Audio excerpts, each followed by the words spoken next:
Welcome to the 29th round of WTSS Season 7. We're at the Albert Park Circuit in Melbourne for the debut race of WTSS in Melbourne.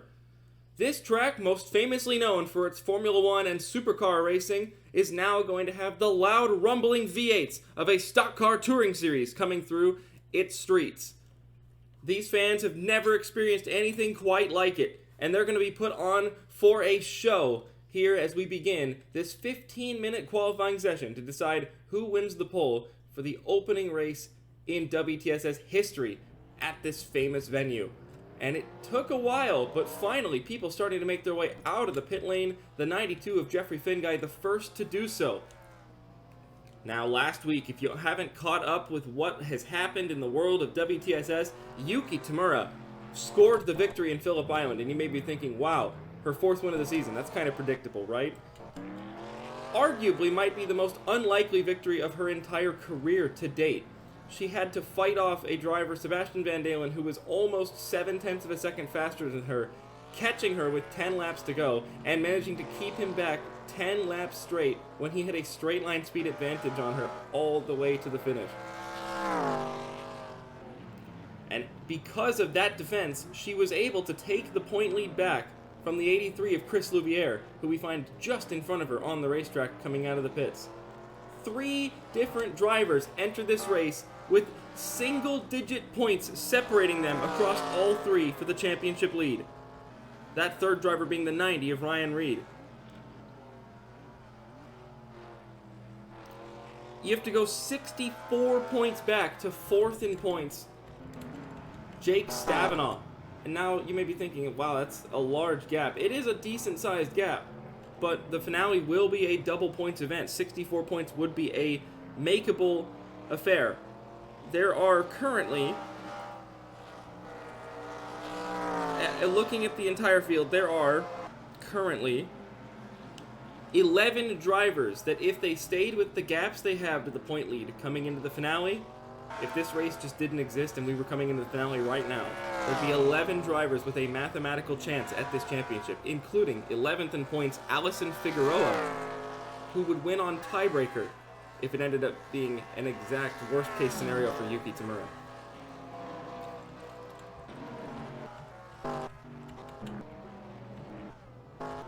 But in racing, no race can ever award the same amount of points to every driver. And so, as such, we won't know who exactly gets a chance to fight for the title until the moment we unload from the garage stall in Motegi. The 6 of Scott Roush might have had a collision in the pit lane leaving. We saw this at Phillip Island last week with the 2 Rocket Atkinson teammates of Jake Stevens and Chanarong Wongzawat.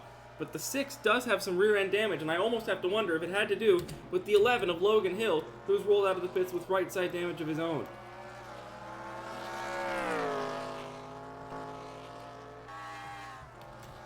None of these laps that you're seeing on the timing screen right now are representative. Every single driver that has put up a time so far has crossed the start-finish line while coming out of their pit stalls in the pit lane.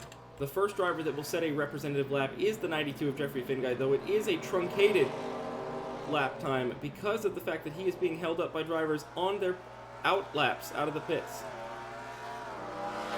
including that wounded number 6 car of Scott Roush. Now don't be surprised if you see that 6 car come back into the pits for necessary repairs. Same with the 11 of Logan Hill. Those are some pretty sizable dents on the back and left-hand side of those cars. Tamura, of the drivers who have done an outlap and it counted towards their time, is the quickest though, which is really funny to think about. It almost wonders if she was really hustling the car on that outlap as Logan Hill and Scott Roush both re-enter the pits.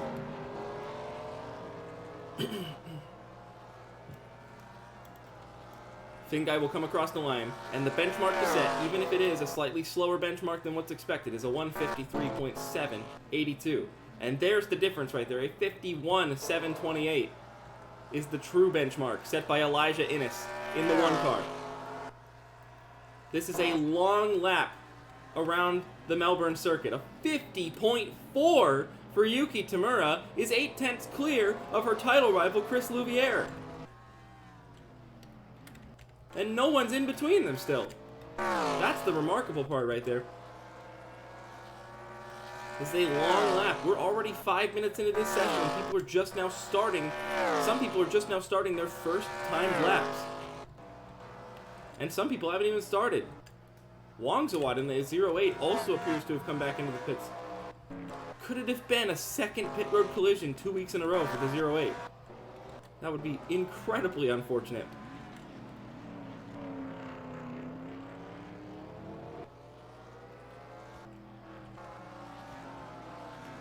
Brandon Crasta with those bright yellow DHL colors. DHL announcing they're signing on as a permanent sponsor of the Procrastination team starting in Season 8 with a yet-to-be-announced driver alongside the 63 of Crasta. Ryan Reed now coming across the line this time to set his first representative lap time of the session, to which he could fill any of those 6/10 between Yuki Tamura and second place Eugene DeMax and still come home second. But it isn't. It's 8th quickest. 1.2 seconds off of Yuki Tamura's lap. I have no idea where the 60 car found that speed. A 50.8 for Tristan Wilhoit, though, is the first driver in the 50s other than her, as she's now attempting to overtake the 83 of Chris Louviere on this lap that she's on, which surely means it's not going to be a new best, but it's almost tactical. She's basically stopping the 83 from being able to progress on his lap time.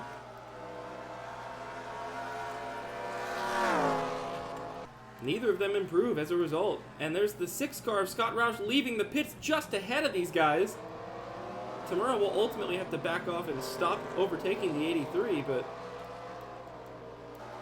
not ideal there at all. Louviere makes quick work of it, though, around the outside at turn 3.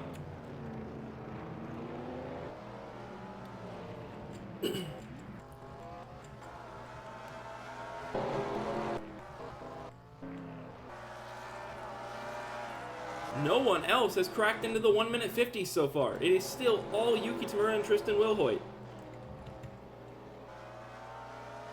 Nobody's lower than a 52 though, so it is still a decently close field spread across this massive street course in Australia.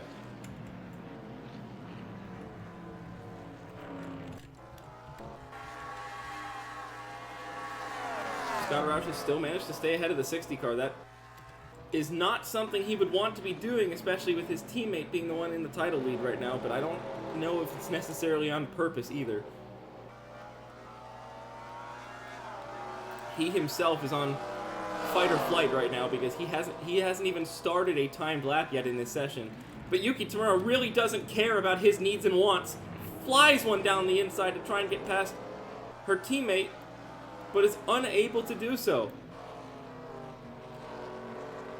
And even though she has set an absolutely monstrous lap time, we know how hungry that 60 is and how hungry the driver is behind the wheel to do more with what she has. And she wants to get past the 6 to go and set another best lap time, but I think Scott Roush now with his fresher tires is going to be able to stay ahead of that 60 car, which ultimately might still help her because he might be able to provide a draft, as we have, I believe, 2 different simultaneous. No, I think Aiden Shepard's engine problem was unloading out of the garage. I think he is unabated right now. But that is still a tire failure for the 29 of Alex Bignacco that brings the 29 to a halt and back to the pit lane. And frankly, that's his session over. With how long the laps are around here, even if they get him back to the pits in time, it's not going to be likely that he'll even be able to set a new time at all. Which is a shame. He's 5th fastest at the moment. But it also is not a shame in the fact that he's not far down the order. It's not like it's a session ender while you're still on the back foot. So, still a very positive qualifying run for the 29, but unfortunately we'll not get to see if there was any more potential yet to be unlocked out of that car. 5.5 minutes to go. No one, I say no one, Chonarong Wangzawat puts down a 50.819 to go second fastest in the dying stages of this session, just after coming out of the pit lane for repairs. Brilliant stuff from the rookie. Ryan Reed is still trying to find time, and he can. A 51.6 is still the best he can muster in 18th place. While Tamura is first, and Louviere is 8th. No one out there finding improvements. Have the tires given up already?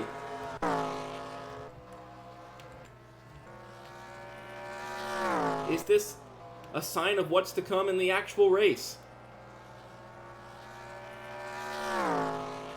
Still no improvements out there. Scott Roush, I mean, it's technically an improvement. It's his first timed lap of the session. 34th place, a 1:52.14. And ultimately, if Roush finishes that low in the race, it's going to be championship hopes over. He comes into this race already with a long shot. He was 5th in points coming into last race, but it's in Phillip Island. But it is now 8th in points, nearly 100 points back coming into this race. And if he basically loses any points to the championship leaders, contention is out of the question for him. People coming into the pits for a fresh set of tires, and I almost think they might be making it work here if they can get out of the pits in time. Kyle Buschelia is one of them. He's back out onto the racetrack with a fresh set of rubber on that car, and he's actually come out ahead of the faster traffic. If he can stay ahead of Jeff McLennan here and have some clean air ahead of him, he could really have a chance to set a new best in this session. But like I said, tires are gone already. Nobody out there setting new fastest lap times. The people that are choosing not to pit are now using this as a pseudo practice session to fine-tune their setups. And everybody else that's coming into the pits is desperate for a new best lap time. And I'm not sure why the 90 crew on the Roush Racing Enterprises team have not brought Ryan Reed back into the pits, because it is paramount that they find some sort of improvement to keep him off the 18th position on the grid.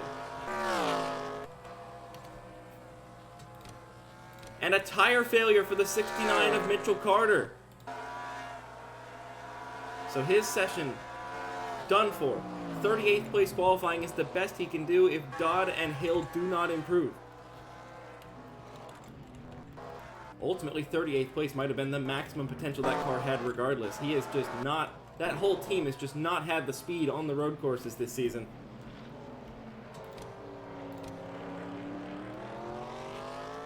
Nearly got lapped on pure pace at the Le Mans round.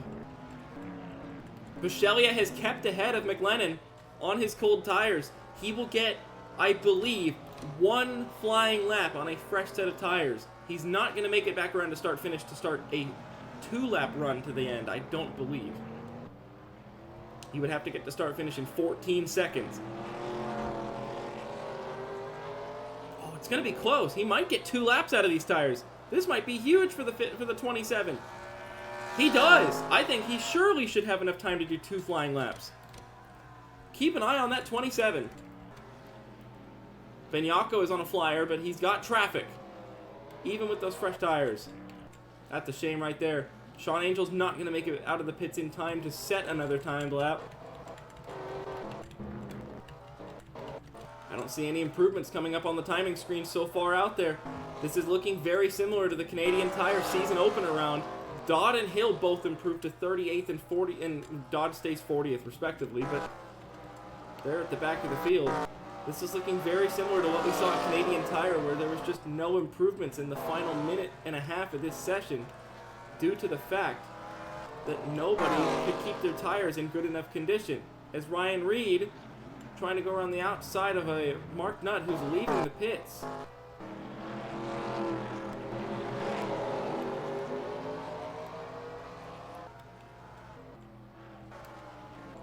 Just keep an eye on Buschelia, that's all I'm saying. I think he is going to be the one to watch at the end of this session.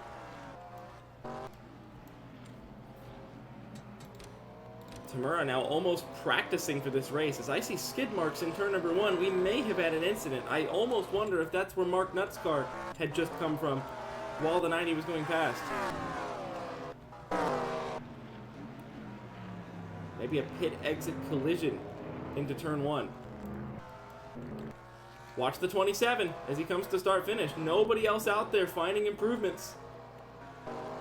And surely that 29 is not going to have a chance to make it back to start finish. No, he won't. Buschelia is going to come across the line with literally 2 seconds and some change remaining. Time has expired. Standby has begun. He set a new best of a 151.613, and he'll get one more flying lap, I believe. I don't know. I don't know if the standby timer is enough to make it back around. We'll have to find out in a moment. Everybody else is finishing their final flyers right now. And if they can't find the improvements out there, they have to settle with what they've got. Bibachelia going 18th fastest. That bumps Ryan Reed another position down to 19th place.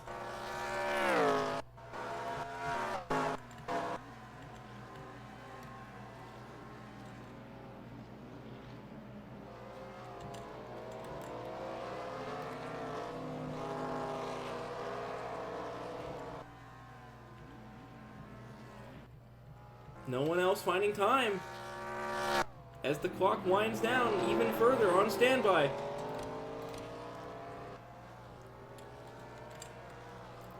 I think it's all she wrote practically for Yuki Tamura right now, but don't celebrate yet. The session's not done. Bichelia is the only one out there, I think, that has any sort of threat or claim to try and go for pole here. And even then, we don't know if he'll make it to start finish in time.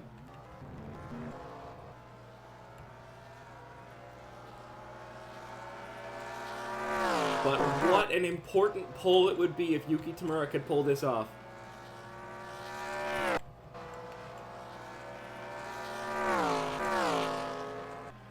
Louviere in 8th, Reed in 19th. Dodd and Hill are still finding improvements out there, but they're still two of the slowest cars in the field.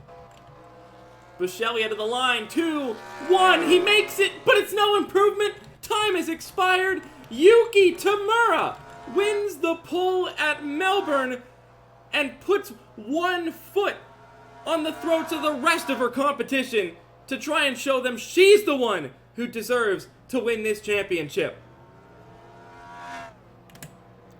Chonarong Wangzuat, Tristan Wilhoit, Eugene DeMax, and William Duncan, the top 5. Alex Bignacco, Ray Takeda, Chris Louviere, Allison Figueroa, and Jake Stevens, the top 10. Nugroho, McLennan, Finguy, Bolden, drivers, and Voiles, the top 15. The rest of the running order is as follows. Shrimp Engritz finds himself in the 17th position. Ryan Reed in 19th place. Jake Stavanaugh in 20th. Going to be tough to win a championship from those positions. Then you go further down the order and you see ones that are even more disappointing in the grand scheme of things. 6th in points, Sean Angel, no better than 31st. 34th place for Scott Roush, who comes in 8th in points.